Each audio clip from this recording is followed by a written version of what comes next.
ሰላም አድማጮቻችን እንዴት ናችሁ? ይሄ ሃሚንግ ስፖርት ነው። የአፍሪካ ዋንጫ የፍጻሜ ተፋላሚዎች በትናንትናው ዕለት ተለይተዋል። ሞሮኮ ከ22 ዓመት በኋላ ለፍጻሜ ደርሳለች። በአፍሪካ ዋንጫ የግማሽ ፍጻሜ ጨዋታ ሞሮኮ ናይጄሪያን በመለያ ምት በማሸነፍ ነው ለፍጻሜ የደረሰችው። ሁለቱ ቡድኖች የተገናኙበት ጨዋታ መደበኛ 90 ደቂቃውና የተጨመረው 30 ደቂቃ ምንም ግብ ሳይቆጠርበት ነበር የተጠናቀቀው። በተሰጠው መለያ ምትም ሞሮኮ 4-2 አሸንፋለች። የ35ኛው የአፍሪካ ዋንጫ አስተናጋጅ ሀገር ሞሮኮ ከ2 ዓመት በኋላ ለፍጻሜ የደረሰችበትም ሆኗል። ሞሮኮ የአፍሪካ ዋንጫን ከ50 ዓመት በኋላ ለማንሳት በፍጻሜው ከሴኔጋል ጋር የምትጫወት ይሆናል። ሞሮኮ እንደ አውሮፓውያን አቆጣጠር በ1976 በኢትዮጵያ አስተናጋጅነት በተዘጋጀው የአፍሪካ ዋንጫ ነበር ዋንጫውን አንስታ የነበረው። ከናይጄሪያ እና ከሞሮኮ ጨዋታ በፊት ቀደም ብሎ ሴኔጋል እና ግብጽ ጨዋታቸውን አድርገው ሴኔጋል በሳዲዮ ማኔ ጎል 1-0 ግብጽን በማሸነፍ ለፍጻሜ አልፋለች። እነዚህ ሁለት ቡድኖች በ2021 በካሜሮን አስተናጋጅነት በተከናወነው 33ኛው የአፍሪካ ዋንጫ ፍጻሜ ተፋላሚዎች የነበሩ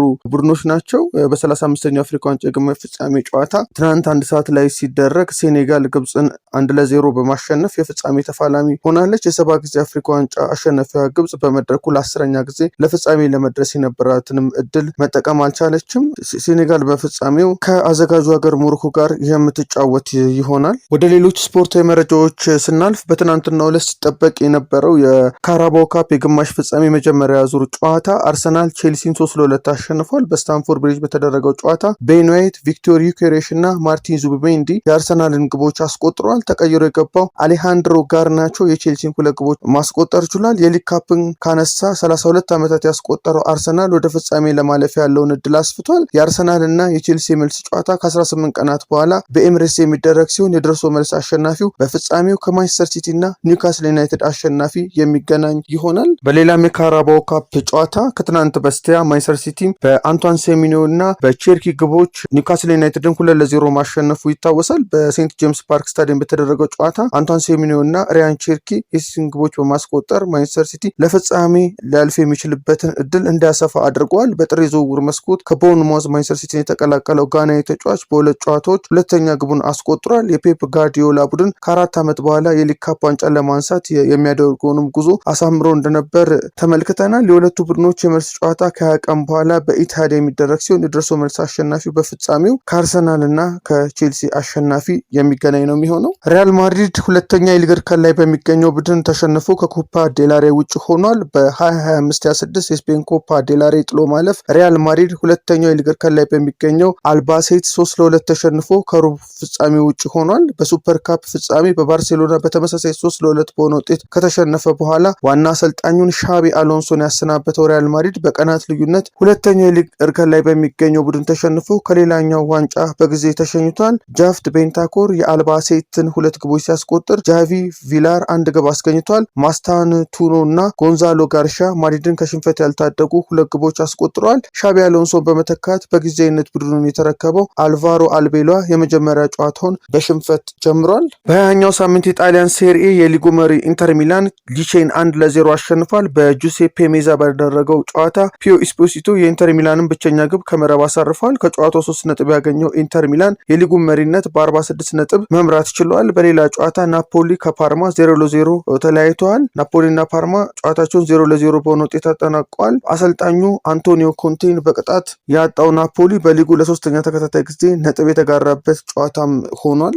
ዝውውርን ወደ ተመለከቱ ዜናዎች ስናልፍ አያክስ የስዊድናዊውን የቀድሞ ተጫዋች ዝላታን ኢብራሂሞቪች ልጅ ማክሲሚሊያን ኢብራሂሞቪችን በውሰት ማስፈረሙን ይፋ አድርጓል። አያክስ ማክሲሚሊያንን ከኤሲ ሚላን እስከ ውድድር ዓመቱ መጨረሻ በውሰት ቋሚ የማድረግ አማራጭ ባካተተው ማስፈረሙን ዘአትሌቲክ አስነብቧል። ተጫዋቹ ከ1 ዓመት በፊት በጣሊያኑ ክለብ ኤሲ ሚላን የሚጀመረውን የፕሮፌሽናል ኮንትራት መፈረሙ አይዘነጋም። ታዳጊው ለአያክስ ከፈረመ በኋላ በሰጠው ሀሳብ የራሴን ታሪክ መጻፍ ፈልጋለሁ፣ እዚህም ያለሁት የራሴን ነገር ለማድረግ ነው ብሏል። የ19 ዓመቱ ማክሲሚሊያን ኢብራሂሞቪች ለአያክስ በአሁኑ ሰዓት ከ23 ዓመት በታች ቡድን የሚጫወት ሲሆን ወደ ዋናው ቡድን ቋሚ እንደሚሆን የአያክስ ቴክኒካል ዳይሬክተር ማርጂን ቢውከር ተናግሯል። ቶትናም ኮነር ካላጋርን ከአትሌቲኮ ማድሪድ አስፈርሟል። ሮድሪጎ ቤንታኩረን ለወራቶች በጉዳት ያጣው የሰሜን ለንደኑ ቡድን በምትኩ እንግሊዛዊውን አማካይ የግሉ አድርጓል። ተጫዋቹ እስከ 2031 ድረስ የሚቆይ ኮንትራት ከስፐርስ ጋር ተፈራርሟል። በመጨረሻም ዩጋንዳዊቷ አትሌት የ5 ዓመት ቅጣት ተላልፎባታል። አትሌቷ በቶኪዮ እና ፓሪስ ኦሎምፒኮች ሀገሯን የወከለችው ሜርሲሊን ቼላንጋት ናት። አትሌቷ በ2018 ኮመንዌልዝ ጨዋታዎችም በ10,000 ሜትር የናስ ሜዳሊያ አሸናፊ ነበረች። ዩጋንዳዊቷ አትሌት የተደረገላትን 2 ምርመራዎች ማለፍ እንዳልቻለች አትሌቲክስ ኢንቲግሪቲ ዩኒት አስታውቋል። አበረታች ቅመሞች ተጠቅማ በመገኘቷም የ5 ዓመታት እገዳ እንደተላለፈባት ተገልጿል። አድማጮቻችን ጥር 7 ቀን 2018 የሃሚንግ ስፖርት አጫጭር ስፖርታዊ መረጃዎችን ይመስላሉ። ሃሚንግ ስፖርትን ሳብስክራይብ በማድረግ ተከታተሉ፣ ሼርን በማድረግ ለሌሎች አጋሩ። መልካም ቀን። ሃሚንግ ስፖርት በሀገራዊና ዓለም አቀፍ ስፖርታዊ ጉዳዮች ላይ የሚያተኩር ዝግጅት።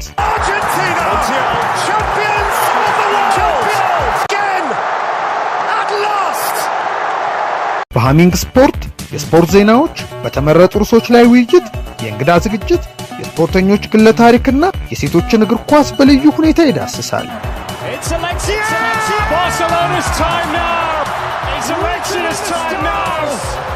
ሃሚንግ ስፖርት ስፖርትን ቀዳሚ ዘይቤ በማድረግ ስኬትን በተግባር እናረጋግጥ።